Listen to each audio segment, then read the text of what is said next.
Lamphel water body rejuvenation project na Imphal gi water management da Chaona ahongba purakpaga loinana eshing Ichao Thengnanaba hotnabada Chaona Mateng Pangba Ngamlagani hairi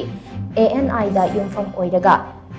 The Sentinel Pauchena piba report amana hai lupa crore chatruk yankhai rom changna paikhatliba project asi ngasidi chada humpugi changda losinba ngamle lam acre chahum romda paikhatliba projects asina ising cubic meter million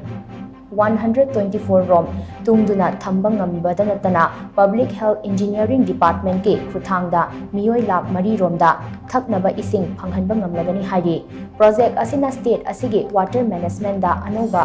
maithong ama utnaba hotnariba asigi mathakta tourism sector dasu achauba mateng ama pangba ngamlagani project asigi saruk ama oina lam acre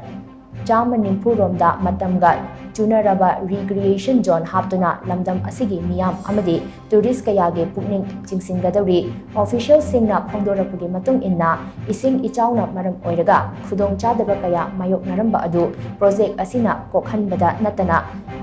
Imphal tampakta ecological balance kaihandana thambada achauba mateng oiragani Lamphel water body rejuvenation project ke project manager Saimul Islam na hai Lamphel part asi mamang thaktagi hauna wetland ama oina leirambani project asida CSD catastrophic measures sing sizinnabaga loinana meter mapan rom luna tautharaga semgadabani masi part asigi apunba acre jani nimpu mangada paikhatkadaba amani hari nakal amaromda water resource department ki superintending engineer Irom Royal na hai Laingakna paikhatlagliba project asina part asina ising tungduna lainabagi capacity hengathanbada natana part asigi potential hengathalagani masigi mathakta Lamphel part ki area da ecotourism promote tawbudasu project asina achauba thaudang lauragani haina mahakna makhatana phongdoraki haina report aduna palli